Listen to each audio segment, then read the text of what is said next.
Speaking to MSNBC's Mehdi Hasan, Yale historian and expert on tyranny and authoritarianism Timothy Snyder explained that the only way that Russian President Vladimir Putin would stop his invasion was if he was about to lose his own power over Russia. Take a look at the MSNBC discussion. Tim, do you think the average Russian knows that their president, who keeps going on and on about Nazis in Ukraine, is guided by a philosopher who praised Hitler, praised Mussolini, wrote a piece in defense of Nazism? How does Putin explain or justify that even to himself? I mean, it's interesting because it's not exactly a secret. I really appreciate you're doing this segment talking about a philosopher. That's kind of a marvelous thing. And it's really important that we recognize that Putin actually does read books, and he does actually cite philosophers. He cited other fascist philosophers besides Ilyin as well. So Ilyin's not exactly a secret. I mean, his collected writings were distributed to government employees on a mass basis in early 2014 when Russia was about to invade Ukraine. Putin, as you mentioned, cites him in the equivalent of the State of the Union address. He did that multiple times. So this is not a secret to Russians. Educated Russians would have an idea who this is.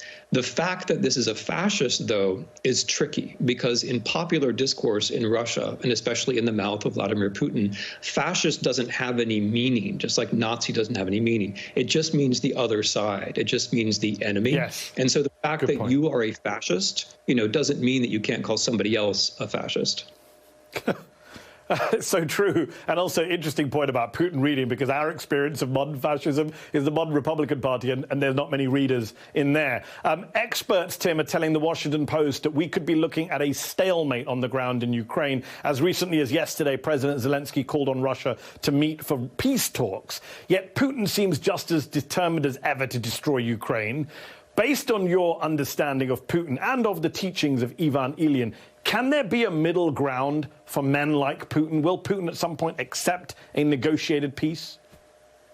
I think these two questions hang together very closely because when Putin talks about denazification, he obviously doesn't mean getting rid of Nazis. What he means is that I, the dictator, am the one who has the right to say what the word Nazi means. And by denazification, he means getting rid of any Ukrainians who are willing to resist what he's trying to do. He means destroying the state and destroying the nation. So he's kind of reached the depths of what I call in the book schizo-fascism, when you're a fascist calling someone else a fascist. But he's operationalized this to mean that he has the right to determine when this war is over, and it will only be over when Ukraine is so humiliated that it's willing to accept his characterization of it. And of course, the Ukrainians are not going to do that. So we're in for a very long struggle, I think, unless Mr. Putin himself starts to feel that his power might be threatened. I think that's the moment where this might start to change. One last question, Tim, before I let you go. I've got to ask about the Putin rally in Moscow on Friday. It looked to me like a Trump-style MAGA rally filled with the same far-right nationalist rhetoric, the same disinformation, gaslighting. There is a real overlap between American and Russian fascist movements right now, is there not? Well, the international far right learns from itself. It's much more, ironically, it's much more connected than the international left is. The right copies everything from itself. I mean, but I was, in that rally, I have to say, I was struck also by the fact that Putin is reaching for these Christian themes. Going back to Ilyin, yes. He's talking about the death of Russians in war as a good thing. He's talking about the kind of redemptive violence abroad as the thing which unifies us. Those are, as you said at the top of the hour, those are openly fascist themes which he's pursuing in this. But it looks a little bit like Trump. It also looks like a kind of very low intensity Nuremberg. They're not really waving those flags very quickly. And when the cameras are close to people, there was a kind of marked lack of enthusiasm. So this isn't a rally which really seemed to me to be terribly successful. Ukraine says it has killed 15,000 of Russia's troops since its invasion began. Russia started its invasion on February 24th with an estimated force of 190,000 troops.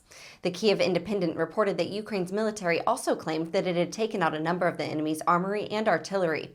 Officials said they had destroyed 1,535 armored personnel carriers, 498 tanks, 969 vehicles, 240 pieces of artillery, 45 anti-aircraft systems, 80 rocket launcher systems, 97 planes, and 121 helicopters. Meanwhile, 8 people were reported dead on Monday following Russian shelling on a residential area and shopping center in the Ukrainian capital of Kyiv. In the port city of Mariupol, which has been under heavy Russian bombardment, an estimated 300,000 people are trapped without food, water, or power. Ukraine ignored a demand from Russia to give up the city by 5 a.m. Moscow time on Monday, saying the invaders' pledge to temporarily halt its attack could not be trusted. It accused Russia of trying to starve out its citizens in the city.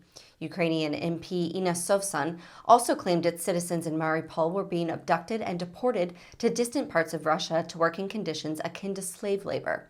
Speaking to Times Radio, she said Russia was following the logic of Nazi Germany. On Sunday, a Russian bomb destroyed an art school in Mariupol where 400 people had taken shelter, with rescuers still searching for people possibly trapped under the rubble. Only days before the shelling, there was a separate attack on a theater in the city where more than 1,000 people were said to have been hiding. On Monday, Britain's health secretary said the UK could welcome hundreds of thousands of Ukrainian refugees in the coming weeks. After the government's Home for Ukraine scheme opened at the weekend, those arriving in the UK would get all the support they needed.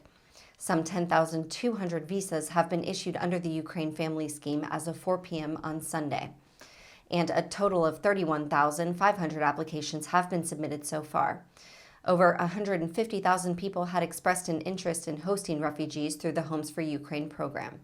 Thank you for watching. Please be sure to visit us at rawstory.com. And if you'd like to see more of the Raw Report, please like and subscribe and join others who like their news raw too.